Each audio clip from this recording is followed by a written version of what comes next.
Sur le coup, je t'aurais dit qu'il y avait qu'une seule raison, c'était du coup ces nouvelles douleurs qui apparaissaient parce que elles me faisaient un peu peur dans le sens où ouais, comme je te dis, je voulais pas me blesser plus gravement que ça. Pas que ça m'embête pour la suite, l'automne et peut-être l'hiver, je sais pas.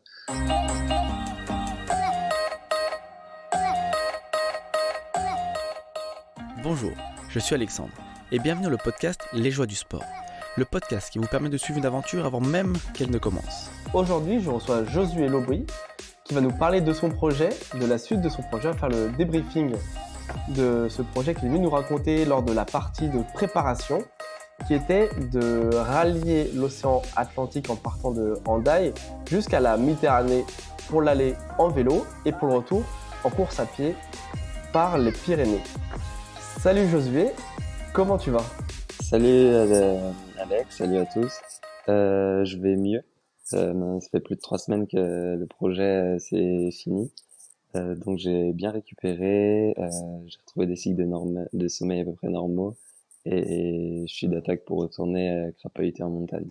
Bah ça c'est top. Écoute, est-ce que tu pourrais juste représenter rapidement pour ceux qui n'auraient pas écouté l'épisode de préparation et nous rappeler quel est ce projet, un petit peu dans les grandes lignes, avec peut-être des chiffres clés. Ouais, carrément, c'était un projet qui était plutôt costaud, peut-être un petit peu ambitieux, je sais pas trop, mais l'idée c'était d'effectuer du coup une double traversée des Pyrénées, d'allier vélo et trail. Donc faire l'aller en vélo par les cols routiers, il y avait plus de 20 000 mètres de dénivelé. Je fais ça en 5 jours. Et ensuite, l'idée à pied, c'était de rentrer du coup de la Méditerranée à l'Atlantique par le fameux GR10. Et là, il y avait 850 bornes avec plus de 50 000 mètres de dénivelé. Et l'objectif, ça aurait été de le réaliser en 15 jours. Très bien. Bah, écoute, on va rentrer un petit peu plus dans le détail juste après, mais on va commencer par les quelques jours qui ont précédé le départ. Parce que niveau organisation, quand on s'est quitté, il y avait encore pas mal de choses à organiser. Comment ça s'est goupillé tout ça? Est-ce que tout s'est bien imbriqué? Est-ce que tu as eu des petits soucis ou finalement tout a roulé à quelques jours du départ? Non, ouais, tout a bien roulé plutôt. Donc j'ai retrouvé la veille ma copine qui est descendue des Alpes avec le van, qui est venue me rejoindre, qu'on a loué à Chambéry. Et ensuite, on a retrouvé sur place aussi Paul. Paul, c'est le vidéaste qui nous a suivis durant tout ce projet, qu'on connaissait pas avant. C'est le copain d'un copain. Et du coup, on l'a retrouvé à Hendaye. Lui, il est descendu de Belgique. Donc c'était les retrouvailles qui étaient pas encore au point au moment où on avait fait le podcast, mais ça s'est très bien goupillé. Après tout ce qui est matos, j'avais tout ce qu'il me fallait et il manquait plus que la météo. Et la météo a mis du temps à arriver. La météo n'était pas au beau fixe? Ouais, sur la partie vélo, principalement, j'ai eu beaucoup de pluie, du froid, du vent. Enfin, c'était pas un grand ciel bleu. Moi, je comptais profiter de mon aventure pour finir mon bronzage avant que revienne l'automne. Et au final, c'était pas du tout le cas. Ouais, je me suis retrouvé à rouler en étant trempé, à rouler de nuit parce que les averses cessaient. Et du coup, j'étais à la frontale. Enfin, c'était c'était une aventure avec une météo compliquée au début. La météo un petit peu capricieuse. Et mentalement, par contre, comment tu te trouvais au niveau du départ, malgré cette météo, c'est qui présageait pas. Enfin, je pense que tout le monde préfère avoir des conditions avec une température pas trop chaude, pas trop froide, un soleil si possible, et pour partir en tout cas sur ce début d'aventure. Mais malgré cette météo-là, comment toi t'étais mentalement? Mais bof, j'avais vu qu'il faisait pas beau, mais je m'étais dit bon, on verra au jour le jour. Donc j'étais pas plus anxieux que ça par rapport à la météo. Je m'étais dit vraiment on verra. Donc après par rapport à juste l'aspect mental sur le challenge vélo, j'étais assez confiant parce que j'avais bien borné en début d'été à vélo. Parce que comme je m'étais fait une entorse à la cheville, je pouvais pas encore courir. J'avais profité pour passer des heures sur la selle et ça m'a bien servi. Et au final, sur les 5 jours de vélo, j'ai eu aucune gêne. Donc c'est pour ça que mentalement, j'étais vraiment confiant et de me dire que je prenais l'école les uns après les autres et que si j'étais fatigué, je me mettais en danseuse. Et au final, tout s'est bien déroulé. Donc le mental en vélo, physiquement, j'en avais pas trop besoin. C'était juste ouais, la météo, c'est ça qui a usé un peu mon mental sur la partie vélo. Et du coup, par rapport à la répartition que tu avais faite de tes journées, tu avais fait un planning. Globalement, est-ce que tu as réussi à t'y tenir ou tu as dû faire des ajustements? Il y a des choses que tu n'as peut-être pas prévues qui sont passées auxquelles tu as dû t'adapter? Ben, j'ai dû ajuster mon planning dès le premier jour en fait parce que on est parti. Premier jour, on a eu du coup du beau. Et en fait, le lendemain, donc le deuxième jour, ils annonçaient vraiment des grosses averses. Donc la fin du premier jour, je me sentais bien. Et du coup, on a décidé d'allonger l'étape et en fait d'aller dormir jusque chez moi. C'est la maison de mon père, du coup, qui se situe à 220 km de l'océan. Et je me suis retrouvé à faire 5600 mètres de dénivelé le premier jour, ce qui n'était pas prévu. Mais au final, c'est très bien passé. Et je suis content parce que le deuxième jour, ça a plu toute la nuit jusque vers 9-10 heures. Du coup, ça nous a permis de dormir un peu plus, de récupérer de cette première grosse journée et d'attaquer le vélo vers 10 heures, 10 heures et quart, avec un plus petit bout à faire. Et après, c'était un peu tout le temps des ajustements juste sur un col ou pas. C'est-à-dire que j'allais au point donné, mais je me suis retrouvé à repartir juste après pour faire un deuxième col la journée suivante, parce que pareil, à cause de la météo, ou au contraire, si ça pleuvait trop, de couper un col avant et la journée d'après de faire un col de plus. Donc voilà, à part le premier jour, j'ai fait 50 ou 60 bornes de plus. Les autres jours, je m'y tenais à peu près à ce que j'avais prévu. Après, vraiment, le point positif, c'est que le fait d'avoir un van, en fait, on pouvait un peu se poser où on voulait. Et donc ça nous a bien aidé pour nous adapter. C'est vraiment un gros point positif. Oui, c'est vrai que ce van, on en avait parlé dans le premier épisode. Et je pense que c'est presque peut-être le game changer de l'aventure. Ça, surtout avec une météo défavorable. Ou au moins tu peux peut-être te poser. Est-ce que d'ailleurs tu te changeais en cours de journée ou Euh, je me suis changé, ouais, le deuxième jour par rapport à la pluie. J'ai fait le premier col, le col d'Aubisque, le col d'Aubisque, j'étais pendant 1h20 dedans à prendre la flotte. Donc, t'arrives en haut, t'es trempé, t'es à 1800 mètres d'altitude. Parce que l'ascension elle était longue et ça caille et du coup à ce moment-là j'allais attaquer de la descente, j'allais attaquer genre 40 bornes de descente, donc je savais que j'allais grelotter et je suis monté dans le van et j'ai enlevé cuissard maillot, je me suis rhabillé avec pantalon, c'était pas du Gore-Tex, j'en avais pas, mais c'était un pantalon déperlant, c'était déjà ça, j'ai mis polaire et grosse veste de pluie et et là, ça faisait vraiment du bien de se sentir au chaud. J'avais les gants. Et bon, je suis arrivé en bas de la descente, tout était retrempé. Mais ça faisait du bien de pas être en cours pendant la descente. Donc ouais, je me changeais. Et après, en termes de matériel enfin de textile de vélo, j'avais 2 cuissards et 2 maillots pour toute la traversée. Donc en bonne condition, c'est parfait. Là, j'essayais toujours d'avoir au moins un maillot sec. C'était pas compliqué. Enfin, c'était pas évident parce que dans le van, il y a Isaline et Paul qui s'efforçaient de faire sécher mes affaires entre deux portions. Donc, on mettait la ventilation, on mettait ça sous le pare-brise où on essayait de les faire pendre. Enfin, c'était une galère parce que tout l'intérieur du van, il était humide aussi. Donc, ça, c'était vraiment pas évident de garder les affaires sèches. Et ce que j'aurais bien aimé avoir avec cette météo, mais j'avais pas prévu non plus une météo comme ça, c'était une deuxième paire de chaussures. Parce que j'avais qu'une paire de chaussures, du coup, bah, du papier journal, mais ça empêchait pas d'avoir les pieds humides le matin pour les mettre dedans, ou vraiment d'avoir les pieds mouillés toute la journée. Donc voilà un peu comment je m'en suis sorti.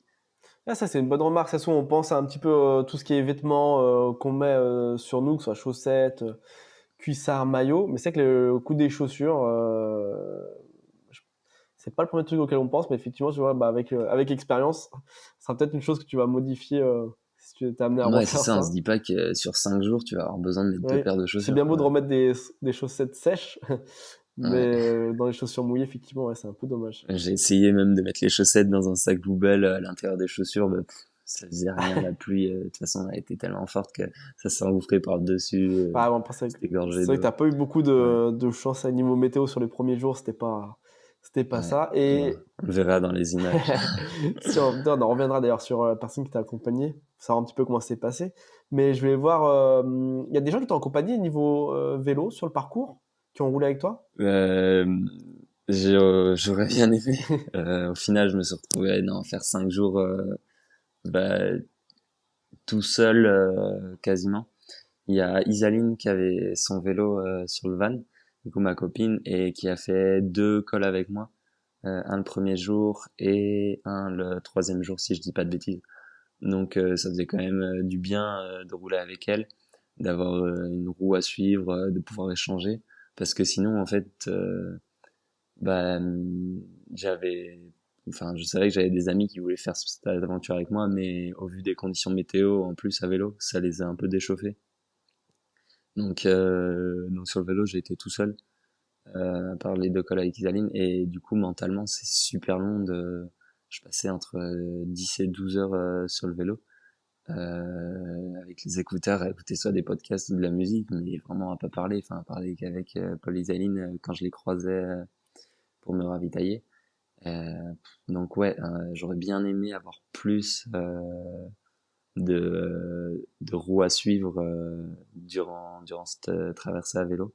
Ça m'aurait soulagé un petit peu, je pense, mentalement et permis de faire passer le temps un peu plus vite. Ouais, c'est vrai que pour le coup, bon là, t'as pas manque de chance, mais finalement, est-ce que voilà, le fait d'avoir eu cette problématique, est-ce que quand même ça t'a donné, t'en as sorti du positif de pouvoir passer finalement ces épreuves-là malgré des conditions, enfin mentales en tout cas pas favorables? Ouais, ouais, ça c'est vrai que c'est un gros plus. Maintenant, quand je me retourne et que je regarde ce que j'ai fait un peu en détail, c'est sûr que ces 5 premiers jours à vélo, fallait les sortir. Il n'y a pas que les chiffres. Il y a beaucoup de personnes, je pense, qui auraient pu les faire, enfin faire la trappe des Pyrénées en 5 jours, mais les faire dans les conditions météorologiques présentes et un peu l'environnement social, enfin juste à vélo, le fait d'être tout seul tout le temps, quasiment. Ouais, ça fait 5 grosses journées qu'il faut se farcir et ça forge un peu le mental et je suis honnêtement bien content de les avoir fait. Et en arrivant à la Méditerranée, j'étais rassuré que tout ça soit derrière moi. Ouais, ouais, comme un soulagement en arrivant au Ouais, point final un premier petit de cette soulagement. épreuve. Et ce qui m'a fait sourire le plus, c'est que bah, du coup l'année dernière, j'ai fait la traversée des Alpes avec des potes. Et alors, je me rappelle le matin du 6e jour, j'avais tellement mal au cul que le 6e jour, j'avais passé, je pense, les 2 tiers en danseuse. Et là, quand je suis arrivé, du coup, moi, je l'ai fait en 5 jours, là, les Pyrénées. Je me suis dit, ah yes, il n'y a pas de 6e jour. Et ça m'a vraiment fait du bien. De me dire que je troquais le cuissard contre les baskets et que j'allais stopper l'irritation de mon petit popotin. Du coup, la transition, elle s'est faite comment là-bas? C'est quand t'es arrivé, du coup, t'as mis le vélo dans le van et puis t'es reparti. Enfin, il n'y a pas eu de transition de voiture. T'es reparti directement du point où t'es arrivé en vélo, tu es reparti à pied? Il y a une petite transition, en fait, pour aller chercher un petit lieu Ouais, pour dormir, parce qu'en fait, je suis arrivé sur la plage de Banyuls ok. et on n'allait Oui, pas non. dormir sur la plage. Donc, ouais, on a juste fait un petit aller-retour pour aller se poser dans un petit spot. Et le matin, on est revenu, du coup, à la plage. On était à 5 minutes, vraiment, c'était juste à côté, donc non, il n'y a pas eu de transition ou quoi. Et non, ouais, si vous vous posez la question, j'ai pas pris de journée de repos entre. Je suis arrivé du coup le vendredi soir à Bagnols, c'est le samedi matin, je suis reparti sur le GR10. Euh, C'était mon choix de pas couper parce que je savais que pour tout rentrer, j'avais droit à un jour, on va dire, de repos si je restais dans mes 3 semaines d'aventure.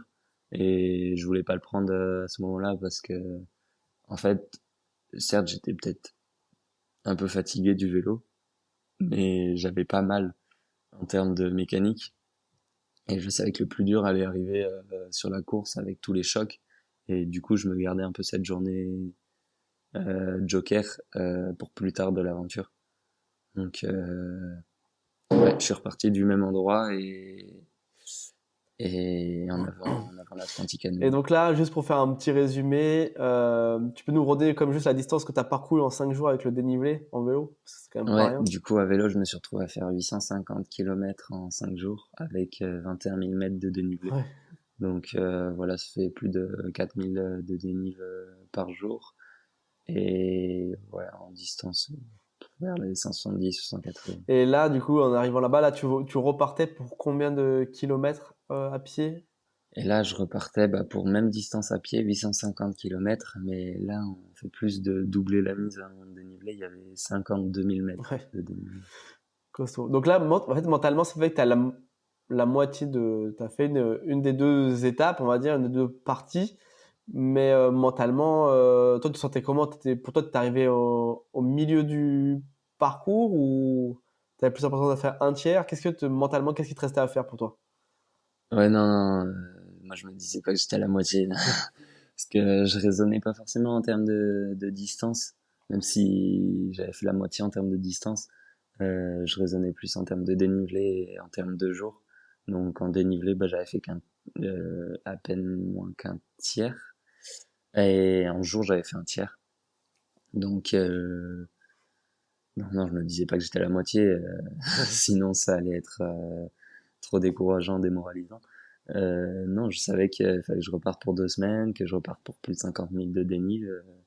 Donc voilà, et après j'étais vraiment content de remettre les baskets. J'étais confiant, je me disais que ça allait bien passer, que j'étais pas tant entamé. Et bon, les premières foulées le samedi matin, je me suis dit, ouais, t'es peut-être un peu entamé quand même musculairement. Je faisais déjà la grimace. Du coup, là, sur le premier jour de course à pied, t'es parti pour une étape de combien de kilomètres? Je suis parti pour beaucoup trop avec du recul. Euh, j'ai fait une distance déjà que j'avais jamais faite. Donc ne pas faire une distance que vous n'avez jamais faite un premier jour d'aventure, vous devez enchaîner 2 semaines. Je me suis retrouvé à faire 80 km avec 4000 mètres de dénivelé. Ok, ouais. Le premier jour en partant de Banyuls. Et donc les stats, on peut le comprendre, c'est assez roulant quand même, que 4000 pour 80 bornes. Et sur le terrain, c'était beaucoup cette première journée de faux plats, que ce soit sur piste, et il y avait même des portions un peu de route. Et ça m'a vraiment, ça m'a énervé parce que moi, j'aime pas les entre-deux. Soit c'est plat et tu cours, soit ça grimpe et tu bâtonnes fort. Et là, c'était vraiment des pentes entre 8 et 10-12%. En fait, si tu marches, t'avances pas. Et si tu cours, tu manges des kilomètres, mais c'est pas une course qui est agréable, quoi. Mm. C'est une course à l'usure et du coup, je me suis fait un peu 80 bornes comme ça de faux plats, que ce soit en montée ou en descente. Il n'y avait pas de vraie côte. Et, et ça, ouais, pareil, mentalement, j'ai tapé un peu dedans dès la première journée parce que c'est pas quelque chose, des profils que j'apprécie. Et je me suis déjà un peu posé la question le premier jour de me dire si j'ai 2 semaines à faire comme ça va être compliqué parce que pour manger du dénivelé, ça veut dire qu'il faut faire beaucoup de kilomètres. Et beaucoup de kilomètres, ça veut dire ça tape. Et pour revenir sur la plus longue distance que tu avais fait avant ça, c'était combien? C'était 65 avec 4000 mètres de dénivelé. Ok. Donc j'avais fait le même dénive mais en 15 bornes de moins. Donc c'était un peu plus randonnant. C'était il y a 2 ans et demi. C'est sur la traversée de la Chartreuse avec mon frère et des amis. On avait fait aussi en off donc de la gare de Chambéry à la gare de Grenoble. Ok, ouais, t'étais vraiment parti fort. C'était un choix assumé. Enfin, c'est quelque chose que tu avais déjà bien planifié avant ou ce jour-là, tu te sentais bien, tu as voulu allonger ou tu voulais rentrer Non, dedans? ça c'était C'était prévu. prévu, ouais.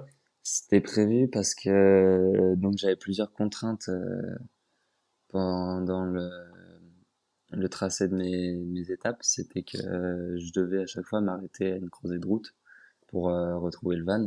Je dormais pas dans les refuges. C'est une contrainte, mais c'est un avantage d'avoir le van. Mais contrainte dans le sens où des fois, j'avais des portions, enfin la journée, qui me faisaient soit 40 kilomètres, soit 70 kilomètres par exemple. Mm. Donc en fait, 40, c'est pas 7 kilomètres pour rentrer dans le temps que je m'étais prévu. Et 70, ça commence à faire beaucoup. Du coup, j'avais deux étapes à plus de 70 bornes. Donc il y avait celle-là où il y en avait 80 et la deuxième théoriquement où il y en avait 75. Et j'avais prévu de les mettre au début en me disant je vais arriver frais, enfin, frais. Ça sera le début à pied. J'aurai pas de choc, autant les faire tant que j'ai pas mal, on va dire. Avec du recul, maintenant je ferai autrement. Je le mettrai plus sur la deuxième partie de la traversée à pied, justement pour avoir le temps de créer une adaptation au choc du corps et de pas me manger ça dans le corps dès le premier jour. Et donc ouais, c'était prévu ces deux premières journées, donc la première est passée, mais en fait je suis arrivé le soir de la première et vraiment j'étais détruit parce que j'ai quasiment fait que courir pendant 80 kilomètres comme c'était du faux plat. Et ouais, comme je te dis, j'avais jamais fait ça, donc en fait, je l'avais pris un peu dans ma tête, genre en one shot, en mode si tu rentres, si tu rentres ça, c'est tout bon. J'avais aussi l'excitation que ce soit le premier jour, l'excitation que ce soit une distance que j'avais jamais faite, et donc je suis parti aussi trop fort. Et ouais, le premier soir, j'étais détruit et je me suis dit, je vais pas repartir le lendemain, quoi. Et ça s'est passé comment? Le lendemain, t'es reparti quand même? Ou Le lendemain, je suis t'es reparti. reparti? Qu'est-ce qui Le t'a lendemain, je poussé suis à repartir reparti. alors? Qu'est-ce qui s'est passé entre Euh, finir ces 80 bornes et le lendemain au départ? Bah, j'ai mangé, j'ai dormi, mais bon, le lendemain j'avais aussi mal. Je suis reparti, j'avais trois ampoules à chaque pied, j'avais les deux TFL qui étaient revenus à chaque genou, j'avais une tendinite au niveau du piriforme qui était revenu. Ça a rallumé des douleurs cette première journée, ça m'en a créé des nouvelles et ouais. Après avoir fait 5 jours de vélo, faire 80 bornes à pied, enfin j'avais les jambes qui étaient monstres lourdes et bon, j'avais tout qui grinçait déjà dès le lendemain. Et du coup, qu'est-ce qui m'a poussé à repartir? Je me suis dit, mais enfin, déjà que j'avais pas arrêté au bout d'un jour, ça allait être ça aurait été un choix un peu trop facile entre guillemets. Et j'étais pas venu là pour chercher de la facilité non plus. Non, c'est l'envie de relancer quand même. J'avais mal, mais le mental il voulait encore avancer, donc j'ai fait avec, mais en fait, je suis reparti. Bon, au final, j'ai pas fait, je devais faire 70 kilomètres le deuxième jour, j'en ai fait une cinquantaine, je crois. Bon, il y avait 3005 de dénivelé. C'est quand même pas mal. Mais je suis reparti, et en fait, pendant les 4 premières heures, j'étais à l'arrêt. Donc, il y avait même des portions de relance où en fait, je marchais tout le temps parce que juste j'étais vidé d'énergie. C'est pas que j'avais plus les jambes ou même les douleurs elles me freinaient pas tant que ça, c'était que j'avais plus d'énergie, comme si en fait j'avais tout donné dans le premier jour et que j'étais vide. Et du coup, pour vous donner une idée, en 4 heures j'ai fait 15 kilomètres. Donc 15 kilomètres avec 1300 mètres de dénivelé. Normalement j'avais prévu de faire ça en 2 heures, 2 heures et demie, là j'en ai 4. Je me dis, pareil, pendant les 4 heures c'était long, c'était un chemin de croix, enfin en 4 heures, je me suis dit, mais j'arrête au bout du deuxième jour, c'est fini, ça va pas revenir, je vais y mettre fin. Et j'arrive avec ces pensées-là en retrouvant Paul et Isaline qui étaient, eux, venus à ma rencontre. Donc ils avaient fait un peu de marche pour venir me faire le ravito, c'était pas une croisée de route. Et du coup, on s'est retrouvés en montagne. Ça faisait aussi du bien, c'était le premier ravito que je faisais pas au van et qu'on était tous en montagne et que je m'arrêtais au sentier. Et ça, c'était agréable, juste le fait de s'asseoir, d'être sur un chemin, de contempler, d'être avec eux et de rigoler. Et de pas avoir aussi l'accès au van. Parce que si j'avais eu l'accès au van, ça aurait été différent, je pense. J'aurais plus facilement de monter dedans ou quoi. Et donc, ce ravito-là était bien placé. Et en discutant avec eux, je me suis vraiment posé une bonne heure, me ravitailler parce que du coup pendant 4 heures j'avais quasi rien mangé parce que quand en fait c'est pas dur physiquement, genre j'étais vidé mais physiquement je tapais pas du tout dans des réserves donc j'avais pas besoin de manger. Enfin j'allais repartir en hypo complet donc en 1 heure j'ai mangé, j'ai bu et ça m'a redonné petit à petit de l'énergie et en repartant j'ai vraiment eu un regain d'énergie au bout de 300 mètres à retrottiner. Et ça, c'était la première fois que je le vivais en fait. C'est bah, comme les récits d'ultra où tu te dis bah passage à vide et ça revient, il y a des hauts et des bas et je l'ai expérimenté là et c'était déjà ma petite victoire à moi le deuxième jour, j'étais trop content. Et du coup après j'ai poursuivi ma route et je me sentais mieux sur la fin. Euh, mais du coup j'ai quand même choisi d'arrêter avant ce que j'avais prévu parce que il se faisait tard et que je voulais pas accumuler du sommeil juste pour faire on va dire 15 bornes de plus alors que je pouvais les faire le lendemain.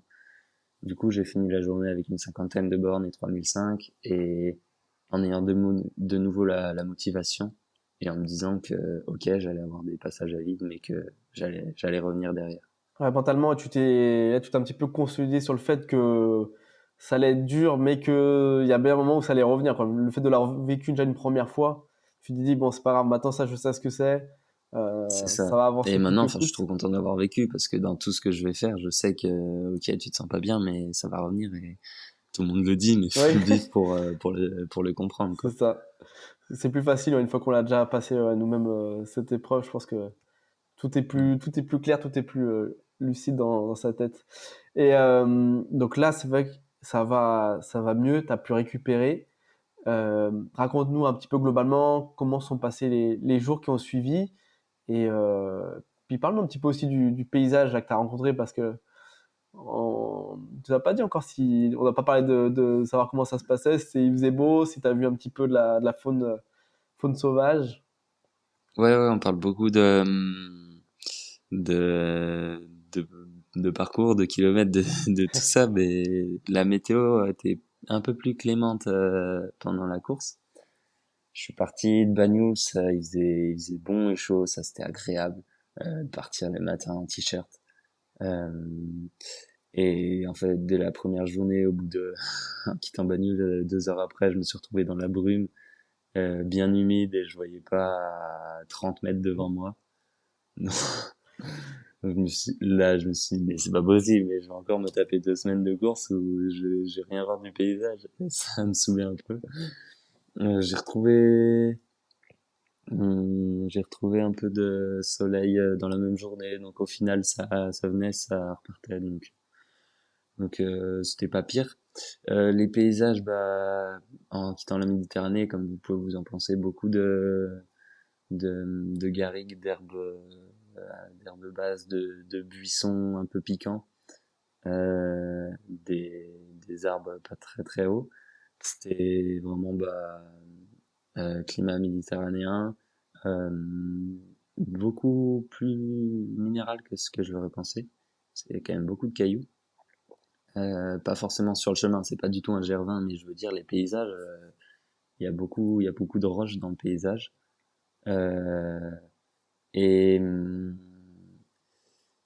et à un moment, ouais, dans le premier jour, du coup, grand soleil, j'arrive à un endroit où il y avait un fort. Ça, c'était super beau. Donc le Gers, il traverse un peu le fort. Donc ça, c'est un beau spot. Et ça m'a fait du bien de quitter le temps de la traversée du fort, mon défi, et juste d'observer un peu donc cette architecture et de s'imaginer bah comment ça avait pu être parce que bon, le- le- ton esprit il divague un peu pendant que tu fais tous ces kilomètres, donc de s'imaginer un peu la vie dans ce fort, enfin, plein de choses, ça te détache un peu de ton aventure. Euh, et après, j'ai avancé plus vers les montagnes. Donc ça aussi, ça me faisait du bien de m'éloigner de la mer. Et après, ouais, je rencontrais du coup un peu plus de prairies, de grandes étendues d'herbe, qui avaient du coup un peu moins proche de la Méditerranée. Et je montais aussi en altitude. Donc je quittais les feuillus, je retrouvais un peu du résineux au niveau de là, des arbres. Après, en termes de faune, sur les 2 premiers jours, j'ai pas vu grand-chose. Mais j'ai été gâté le 3e jour. Entre Font-Romeu et l'Ariège, c'était le dernier tronçon, il était 19h30, donc la lumière se couchait un peu. J'étais seul au monde à cet endroit-là. Et j'ai vu 4 cerfs. Et là, j'étais super content parce que bah déjà en voir un c'est sympa, et là j'en ai vu 4 d'un coup, j'étais tout seul pour les voir, et donc j'ai vraiment apprécié le moment. En plus du coup il se faisait vraiment tard, donc une demi-heure après je les aurais pas vus. Donc là c'était vraiment bien. Après sinon à vélo j'avais vu quelques renards, un peu des biches, euh, des vautours, des milans, mais ouais rien de d'exceptionnel quoi, des animaux que tu croises un peu tous les jours. Là les cerfs c'était la première fois que waouh, faisait prendre du recul sur c'est ce que je vis là, c'est un petit moment privilégié. Ouais, c'est vrai que c'est des petits moments simples, surtout des fois il y a des moments où on est un petit peu, ouais, comme tu dis, seul, on a l'impression que c'est un moment qui nous appartient rien qu'à nous, et c'est vrai que ouais, c'est toujours des moments où on sait apprécier des choses assez simples, quoi. Mais Ouais. du coup, les jours qui ont suivi, comment ça s'est passé? Peut-être juste un petit débrief euh, rapide, sauf s'il y a eu des choses qui sont passées que tu souhaites nous raconter, mais un petit peu juste Ouais. voilà, comment s'est passé les jours d'après au niveau de la course à pied. Du coup, comme je vous avais dit, j'ai fait moins que prévu le 2e jour. Donc le 3e jour, j'ai voulu rattraper ce retard. Donc j'ai refait une grosse journée. Et en fait, le 4e jour, j'ai dormi du coup un peu tard le matin parce que la veille j'étais arrivé tard en rattrapant mon retard. Et j'étais aussi cuit des 3 jours qui venaient de passer. Donc j'ai fait une journée off et j'ai grillé entre guillemets mon joker. Et je me suis dit, bah, refais-toi la cerise sur cette journée et tu repars le lendemain. Euh, du coup, ça m'a fait du bien, juste de rien faire, en fait, cette journée-là. Et le soir, à 21h30, j'ai 2 potes qui sont arrivés pour faire un tronçon à pied avec moi. Et je savais qu'ils avaient envie de me rejoindre, je savais pas quand. Et en fait, Isaline m'a fait la surprise, elle m'a pas dit qu'ils arrivaient aujourd'hui. Et du coup, j'étais sur le point de m'endormir et là, j'entends toquer à la porte du van et j'étais vraiment super content. Et en plus, ils ont fait un chantier. Enfin, il y en a un qui est venu me rejoindre avec son vélo. Il a fait 150 bornes à vélo. Et l'autre, il est arrivé de Lyon en train. Enfin, des, Ouais, sauf des terres. des, ouais, c'est des gros motivés pour me rejoindre. Et du coup, j'avais vraiment la, l'envie de repartir le lendemain, comme j'avais fait une journée off, et encore plus l'envie parce qu'ils étaient là. Et donc, on part le lendemain, on se prend le lever du soleil. Pendant l'ascension, on retrouve Paul qui était allé dormir là-haut pour faire des belles images de drone. Donc vraiment, en début de journée, rêvé. C'était vraiment trop bien. Et donc là, on est vraiment dans l'Ariège, des paysages grandioses pour le coup. Euh, sur le territoire du Mont Calme, pour ceux qui connaissent, où il y a la Pika Pika. Et donc, vraiment des sommets abrupts, des lacs, des beaux petits refuges, des ruisseaux en serpentin qui descendent dans les vallons. C'était vraiment des trop beaux paysages. Et bah, Florent, un des 2 amis qui était venu, s'est retrouvé à avoir une tendinite au genou. Et donc, il n'a pas pu continuer à pied. J'ai fait 2 bonnes journées avec Clément, mon deuxième pote qui était là. On, on passait vraiment du bon temps en montagne, on rigolait, on a trouvé des champignons. Donc, c'est nous qui, quand on a croisé le van, avons fait le ravitaillement aux autres en leur donnant les champignons. C'était assez drôle aussi d'inverser ces rôles pour l'espace d'un petit moment. Euh, donc non, ouais, je faisais mon petit bonhomme de chemin avec Clément. Tout allait bien. Passe 2 jours. Le 3e, il y a mon grand frère qui arrive.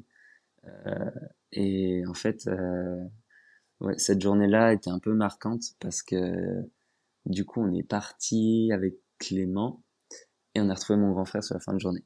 Mais avant de le retrouver, on a fait une portion où le temps était nuageux et ils annonçaient quelques averses, mais voilà, on n'avait pas plus de détails que ça. La météo, on sait que c'est compliqué de prévoir exactement quel temps il va faire en montagne. Jamais trop connaître la gravité des intempéries ou autre. Du coup, on part avec notre veste de pluie.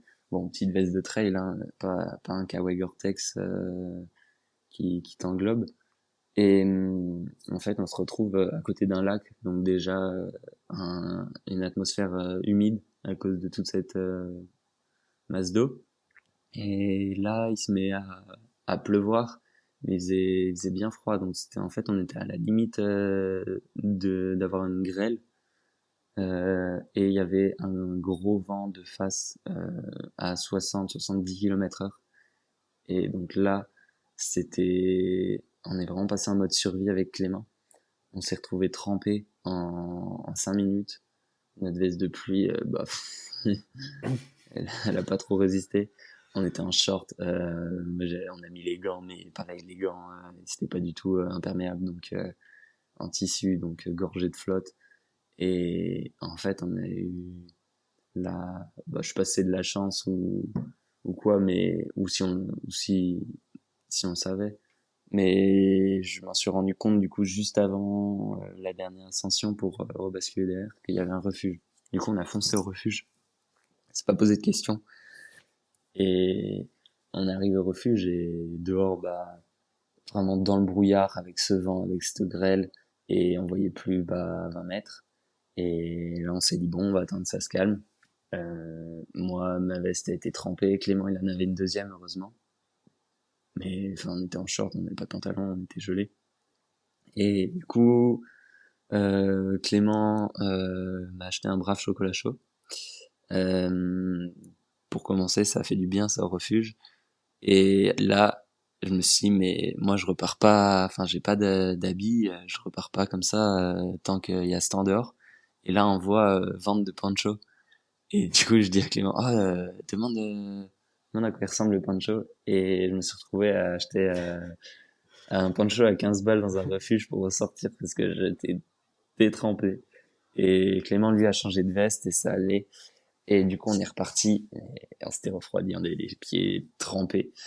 Et du coup, on a fait la dernière ascension avant de redescendre. Et bon, heureusement, là, de l'autre côté, la météo était plus clémente.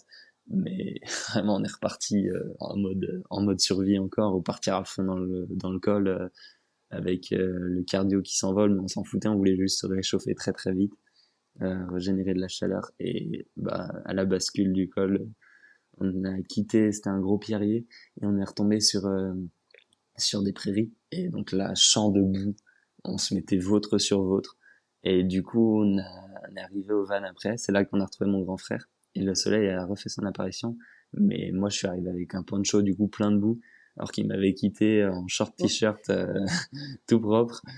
Et ouais, cette partie-là, je me rappellerai longtemps avec Clémence qu'on a vécu dans le froid. Ça fera un beau moment. Et du coup, après, j'ai retrouvé mon frère qui, lui, est resté longtemps. Euh, il a fait 3 jours et demi avec moi et c'était vraiment agréable de l'avoir. J'avais juste à le suivre et je me posais pas trop de questions. Et heureusement qu'il avait été là parce que je pense que sinon j'aurais abandonné un peu plus tôt. Enfin, pris la décision d'arrêter parce que ouais, j'étais cuit. Toutes ces épreuves, elles m'usaient. Les kilomètres, ils passaient pas inaperçus non plus dans mes jambes et surtout dans mes pieds. Et donc j'étais content qu'il soit là. Et après ça a continué. J'ai eu mon petit frère aussi qui est venu. Et pour finir, un pote qui est descendu lui de Haute-Savoie pour me rejoindre, Florian, qui t'avait posé la Oui. question dans le dernier podcast, qui est venu du coup avec moi pour la toute dernière semaine. Bon, on n'a pas pu passer autant d'heures en montagne ensemble qu'on voulait, mais dans la deuxième semaine de mon aventure, j'ai été bien accompagné et ça m'a vraiment fait du bien mental. Et je remercie les gars d'être venus pour partager cette aventure avec moi. Et donc là, tu en as parlé brièvement du fait d'avoir abandonné ton projet. Ça s'est passé après combien de jours là, de course à pied? Du coup, j'ai fait mes 3 premiers jours à pied. J'ai breaké un jour et après j'ai refait 6 jours d'un coup. Donc sur allez, les 4 premiers jours, j'étais dans les estimations prévues. Enfin, je faisais mes étapes. Et après le 5e jour, j'ai changé un peu de mentalité avec Titouan, mon grand frère, où il m'a fait comprendre que si je faisais pas tout le GR10, c'était pas grave parce que j'étais déjà détruit. Du coup, juste ce 5e jour, j'ai chanté une portion. Euh, je l'ai pas fait à pied, je l'ai fait en van. Et je suis reparti le lendemain.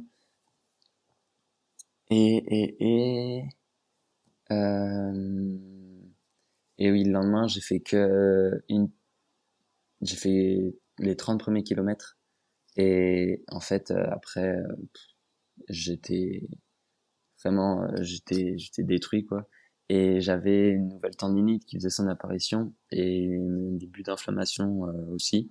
Et donc ça, c'était des nouvelles douleurs aussi qui m'étaient pas arrivées encore. Et j'hésitais déjà à abandonner depuis 2-3 jours. Et j'avais envie, mais en même temps, je voulais pas parce que ça voulait dire mettre fin à mon aventure. Donc même si j'avançais moins vite, j'avançais quand même. Et là, avec ces blessures, ces blessures, ces douleurs, qui, si je continuais, allaient sûrement s'aggraver et potentiellement m'embêter pour la suite. Donc, j'avais pas envie que ça se devienne des blessures et que je doive les guérir derrière sans faire de sport. Donc, ça me donnait un peu une raison valable entre guillemets d'arrêter ces douleurs. Et en fait, j'étais à bout aussi de ce que j'avais physiquement et mentalement. Je sentais que j'étais aussi venu à bout de ce que j'étais venu chercher, venu vivre. Et ouais, pour pas me casser plus et pour mettre fin un peu à ce calvaire parce que pas après pas, je voulais que ça s'arrête sur la fin. Enfin, j'étais un zombie. Et j'ai pris du coup la décision d'arrêter après 9 jours à pied. Du coup, j'avais prévu de faire le GR10 en 15 jours. Donc là, il me restait théoriquement 6. Donc j'ai fait les 2 tiers. Mais quel a été vraiment le. Parce que tu dis, voilà, ça faisait plusieurs jours que déjà tu étais tenté par le fait de couper court à ce projet. Mais quel a été vraiment le déclic? Pourquoi ce jour-là et finalement pas le jour d'avant ou pas le jour d'après d'avoir abandonné? Euh, sur le coup, je t'aurais dit qu'il y avait qu'une seule raison, c'était du coup ces nouvelles douleurs qui apparaissaient. Parce que elles me faisaient un peu peur dans le sens où, ouais, comme je te dis, je voulais pas me blesser plus gravement que ça. Pas que ça m'embête pour la suite, l'automne et peut-être l'hiver, je sais pas. Donc il y avait ça. Et là, avec du recul, je te dirais que c'est aussi parce que je voulais pas abandonner quand il y avait mon grand frère, peut-être, parce que bah, j'avais envie d'être fort et de continuer d'avancer et de partager un maximum de temps avec lui sur les sentiers. Ensuite, j'ai retrouvé mon petit frère, donc pareil, là, c'était le contraire, dans le sens où je suis un peu le grand frère, donc je voulais pas abandonner devant mon petit frère. Et et après, c'est le fait de retrouver Flo, qui en fait m'apportait sa vision que je connais, qui est que ce que j'ai fait, c'est énorme et que je suis un grand malade et que si je vais pas au bout, en fait, c'est pas grave. La vie, c'est pas forcément d'aller au bout. La vie, elle continue, que je prenne la décision d'arrêter ou de continuer. Et d'échanger des mots avec lui, ça m'a vraiment permis de prendre un peu du recul. Et donc, ouais, si je te disais pourquoi ce seraient ces douleurs et du coup, les personnes qui étaient là avec moi ce jour-là. Ok, c'est cool. Ouais, c'est vrai que c'est important. Des fois, c'est qu'on sait jamais. C'est que l'envie d'abandonner, comme tu as bien exprimé, des fois, elle vient, puis on la repousse, on la repousse. Mais c'est que le moment où on prend la décision, des fois, on sait pas exactement pourquoi ce jour-là. Donc là, c'est que ça fait Mm. 3 semaines que tu as terminé l'aventure. Donc c'est que avec le recul, Ouais. tu arrives à savoir un petit peu. C'est ça que les douleurs, quelque part, ça peut être même le premier ou deuxième jour. Tu aurais pu aussi abandonner pour les douleurs. Mais toi, quelque part, Ouais, non, les à ce douleurs, moment-là, j'ai fait durer. Ouais. t'avais repoussé. Et Ouais. Mais c'est pas facile hmm, parce que ce jour-là, pendant 24 heures, je me suis quand même dit, vas-y, je vais peut-être repartir, juste essayer d'aller au bout, juste faire les plus beaux tronçons. Et en fait, c'était que enfin, comme entre guillemets, une excuse de me dire, ouais, mais c'est pour dire que je suis allé jusqu'à l'Atlantique en courant, même si je fais pas tout. En fait, non, moi aussi, j'arrêtais parce que enchaîner même des petites portions tous les jours juste pour aller à l'Atlantique, ça allait m'user, ça allait me faire mal et j'avais plus envie de souffrir. Et ça m'a demandé bien 24 heures vraiment d'acceptation d'arrêter et de courage de dire que bah j'arrête et je mets un stop à cette aventure. Et donc quand vous vous retrouvez ouais dans des positions comme ça pendant un projet, quelque chose qui vous tient à cœur et que vous avez le choix d'arrêter ou pas, essayez de prendre du recul pour prendre la bonne décision parce que là je regrette pas d'avoir arrêté. Mais c'est pas facile quand on est dans l'instant présent, qu'on a tout qui gravite autour, se dire d'avoir la force d'arrêter, c'est pas évident. Mais est-ce que le choix d'arrêter, à ce moment-là, il n'a pas été peut-être plus facilité par le fait que, bon, déjà, tu avais fait tout le parcours vélo, tu avais fait déjà une bonne partie du tracé à pied, et surtout, tu avais partagé déjà beaucoup de moments avec pas mal de personnes. Est-ce que finalement, on va dire d'avoir rempli un peu ton sac à dos de bons souvenirs, d'émotions positives comme négatives, est-ce que tout ça déjà, tu t'es pas dit à un moment, bah, finalement, j'ai déjà bien chargé le sac de choses positives, d'émotions. Et si j'abandonne là, c'est pas. Certes, on va dire, on peut appeler ça. Comment dire? C'est vrai que bon, les mots, il faut toujours faire attention à ce qu'on dit, mais c'est vrai que ça reste un échec sur l'objectif qui était de terminer. Mais finalement, est-ce que là, t'as pas trouvé toute ta raison dans le chemin que tu as déjà parcouru jusque-là? Oui, d'une part, comme je t'ai dit, je sentais que j'étais venu vivre ce que je venais chercher. Donc ça veut dire bah, prendre sur moi, sur mes capacités, sur le fait de me dépasser, sur plein de choses, comment mon corps allait réagir, sur l'aspect où j'étais tout seul, donc tout le vélo, je me suis rendu compte que je pouvais faire des choses tout seul, enfin dans l'effort, parce que j'aurais pas fait ça sans mon assistance de rêve. Et après, j'avais créé effectivement des souvenirs avec toutes les personnes qui sont venues courir avec moi.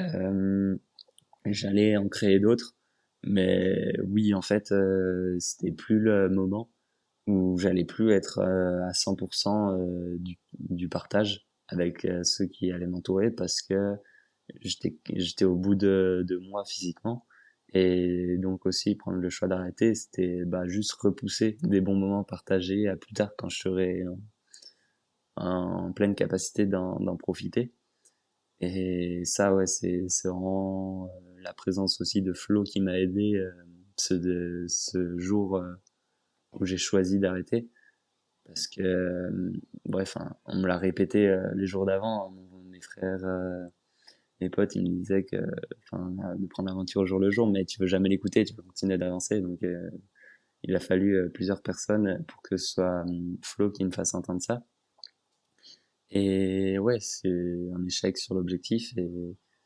mais comme je considère pas que l'aventure dans sa globalité fut un échec je suis fier de ce que j'ai fait pendant ces 2 semaines et au final à pied j'ai quand même mangé un sacré morceau donc je suis content.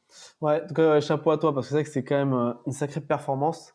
C'est sûr que, comme tu as dit, voilà, c'est sûr qu'on prend l'aventure que tu avais tracée. Au début, on n'est pas arrivé à 100% de cette aventure.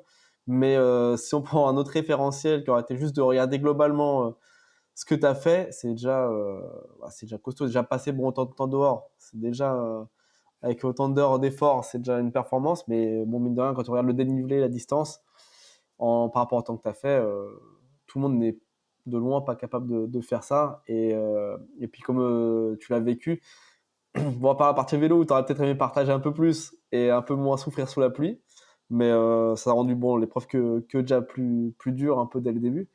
Mais c'est quand même, ça reste une sacrée réussite. Et ça, c'est sûr que tu vas le garder avec toi bah, pour toujours, je pense que c'est des grandes épreuves comme ça sur plusieurs semaines, c'est pas tous les déjà si on peut en faire déjà une par an, ce serait déjà exceptionnel. Mais c'est pas toujours Ouais, non, évident. c'est vraiment aussi une chance d'avoir pu faire ça et d'avoir pu être entouré, d'avoir pu partager des moments parce que j'aurais pu faire 2 semaines tout seul au final. Mais non, j'ai été bien entouré sur la deuxième partie et ouais, vivre ça, c'est précieux et c'est d'un point de vue sportif, ben, ce que j'ai fait, ça m'aidera pour la suite. Mm. C'est une base d'endurance qui est indéniable et, et ouais, je suis fier d'avoir fait cette aventure. Et au final, ça fait des belles stats quand même, donc c'est pas mal. Puis c'est vrai que, bah, comme d'ailleurs ton collègue qui t'avait rejoint, qui te demandait si l'objectif n'était pas un peu ambitieux, des fois c'est vrai qu'on se fixe des objectifs, mais inconsciemment en fait, on connaît pas exactement les raisons de pourquoi on fixe cet objectif-là, qui sont juste enfouis au fond de nous, et on met ça avec cet objectif, et on se rend compte, bah, comme toi sur ton chemin finalement, de tout les parcourir, bah, se rendre compte d'aller au point où on n'a plus envie d'avancer et puis quelques heures plus tard, la forme elle revient. C'est des choses que tu découvres grâce à l'objectif que tu t'es mis, aussi ambitieux soit-il. Et voilà, partager des moments avec des gens en montagne, autant dans les bons moments que comme tu as un peu les moments de galère, tu nous as expliqué, tu es obligé d'aller courir jusqu'au refuge et acheter un pancho à 15 euros pour pouvoir revenir. Et ouais, tout ça, c'est des choses que inconsciemment, quand on se met des objectifs, euh, à toute proportion gardée, parce que c'est vrai que même moi, si je me mets un objectif, il sera pas, je ne mettrai pas aussi grand à mon niveau. Mais voilà, quand on met des objectifs un peu plus loin que ce qu'on est capable, enfin, ce qu'on pense mettre un petit peu au-delà de ses limites pour grandir et avancer. Mais souvent, en fait, on découvre beaucoup de choses sur le chemin. Et avant de revenir et de parler juste de ton équipe qui t'accompagnait, parle-nous un petit peu de la récupération. Voilà, c'est quelques jours après où tu es rentré chez toi. Euh, Comment ça s'est passé? Et puis, ouais, la récupération, tu nous as parlé aussi en introduction du sommeil qui était récemment revenu. C'est quoi en fait? C'est-à-dire qu'après un effort de plusieurs jours, il y a des difficultés à dormir ou c'est ton sommeil global qui a été entamé? Non, il n'y a pas de difficulté à dormir, au contraire, je pense comme ça. En fait, c'est juste que l'organisme, il a tiré sur ses réserves à un point où il avait jamais tiré. Donc pendant une bonne semaine et demie, je pouvais faire des nuits entre 10 et 12 heures et être fatigué en me levant et refaire des siestes d'1 heure dans l'après-midi, quoi. En fait, j'avais tout le temps envie de Ok. dormir. Donc il y a ça. Maintenant, je suis revenu enfin, je peux dormir un peu moins sans être fatigué. Après, qu'est-ce que j'ai fait? Du coup, on est rentré à la maison, on a posé les affaires, on a bien mangé, on a bien dormi. Et du coup, on avait encore pendant une semaine le van. Il y avait Paul qui était là encore, le vidéaste, Flo qui était là. Et on s'est dit, bon, bah, on va passer du temps ensemble, on va profiter. Et on avait aussi à la fin de la semaine, le samedi, la Skyrun. J'avais envie d'aller encourager la Skyrun, revoir des amis, et me remettre un peu dans l'atmosphère de la compétition. Moi, j'ai pas fait la course, hein. Et donc j'avais ça, donc on est allé sur la côte. Euh, on est allé se baigner. J'ai même fait une petite session de surf. J'ai passé plus de temps allongé sur la planche que debout. Mais c'était vraiment déconnecté de la course à pied et vraiment du sport, même si le surf c'est du sport, mais là c'était loisir. Bah après mon aventure, se reposer et après le le samedi du coup le jour de la skyrun, j'ai juste fait une petite rando pour aller sur le parcours, donc tranquillement. J'ai pas forcé et j'étais trop content du coup de revoir des potes, d'encourager, de voir cette ambiance formidable qu'est la Skyrun. Ça m'a vraiment fait du bien.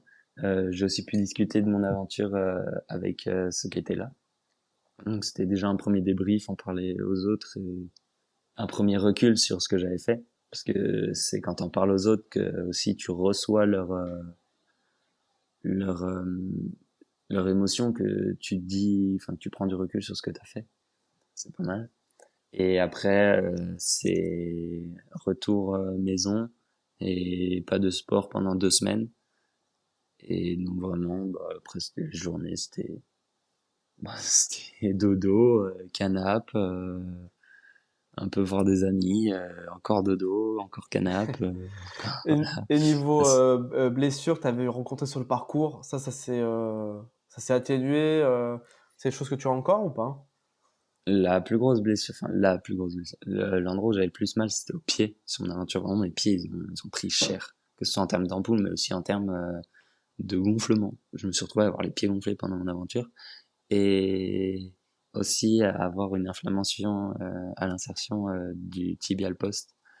Donc c'est quand t'as le pied, c'est à l'intérieur du pied sur le côté. Ok. Et en fait, ça me faisait comme une boule et ça me faisait trop mal. Du coup, je desserrais les chaussures en montée et j'étais obligé de les resserrer en descente parce que sinon j'avais les pieds qui tournaient. Mais bon, ça m'empêchait pas de les faire, de me tordre les chevilles une dizaine de fois par jour, quand même. Et du coup, les pieds, même une semaine après, quand je marchais, j'avais mal dessous, ça chauffait encore.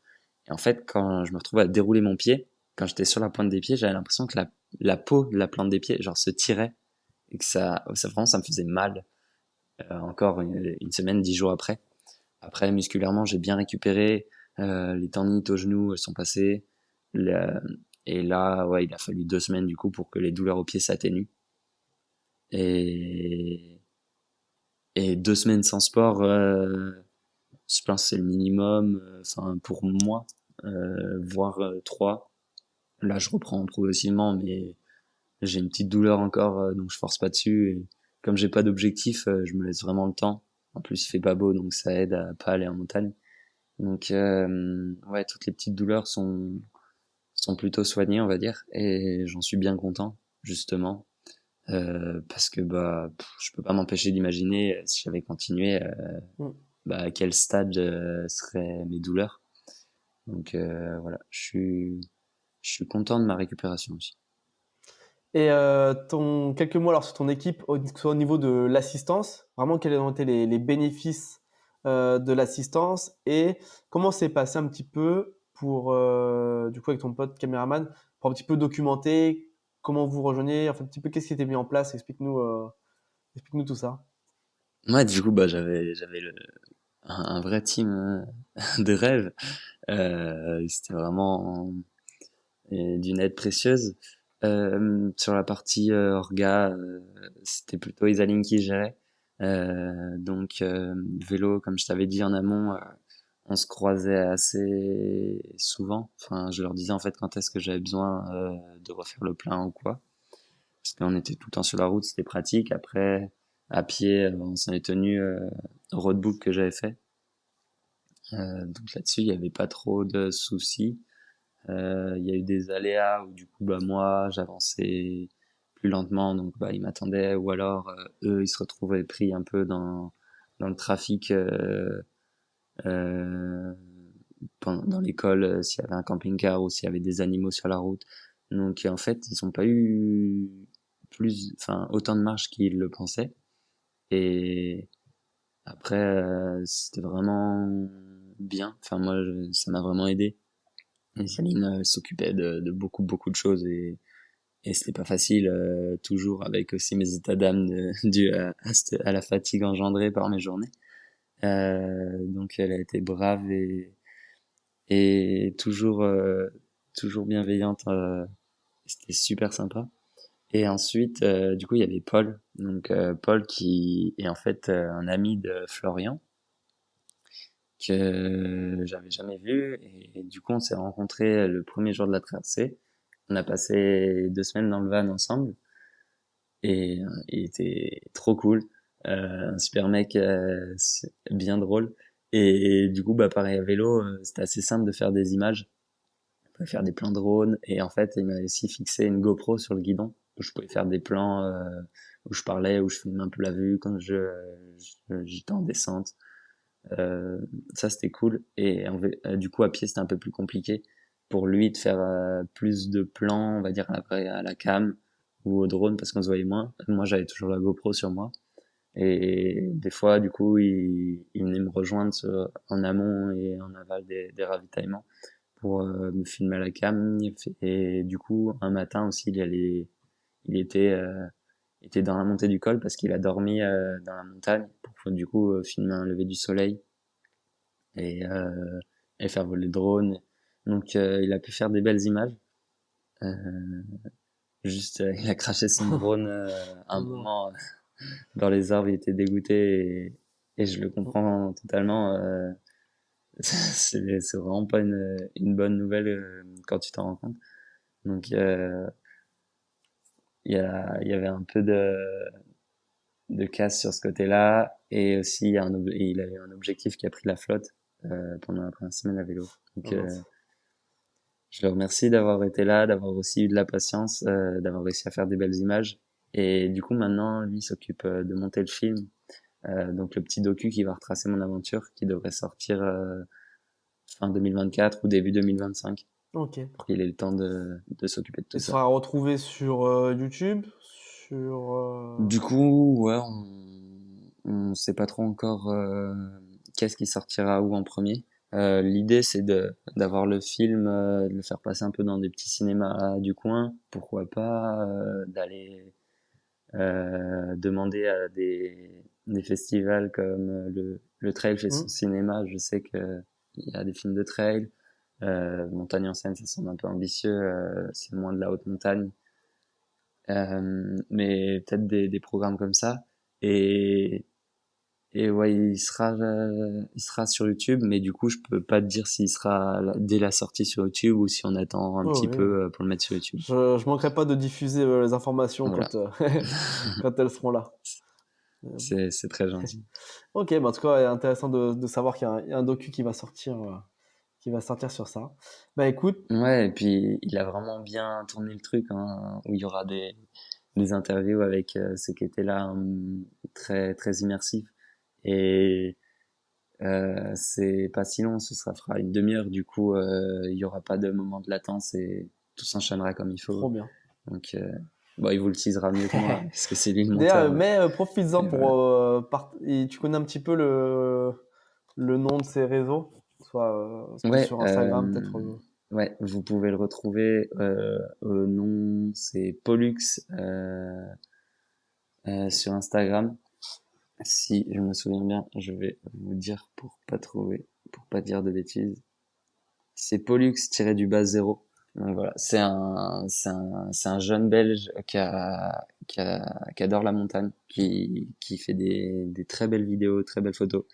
Voilà, n'hésitez pas à le contacter si vous avez besoin d'aide. Pollux-du-bas zéro.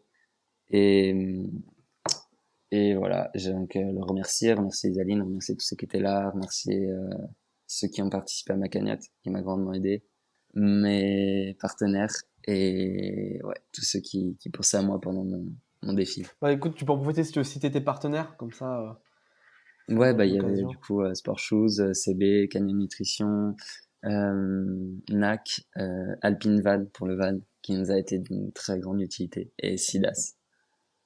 Sidas, c'est tout ce qui est semelles et chaussettes. Ouais, et ils m'ont bien aidé avec leur crème du coup anti-frottement et toutes leurs chaussettes.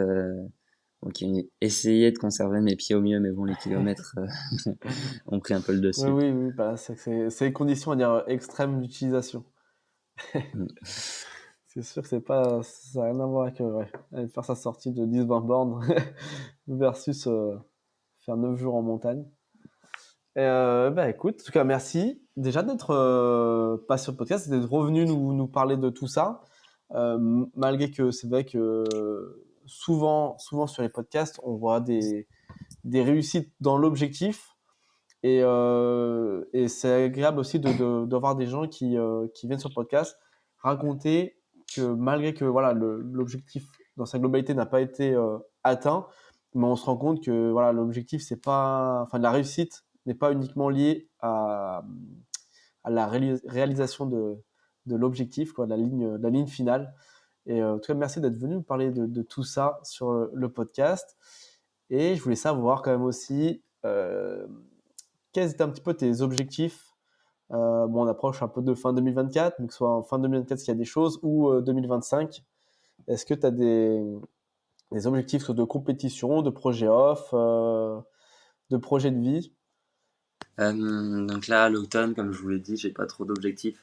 J'aimerais bien retrouver un peu de la forme assez vite pour faire des petits trails locaux, remettre un dossard, retrouver cette atmosphère. Après, projet off, j'en ai toujours en tête, mais pas sur une durée aussi longue.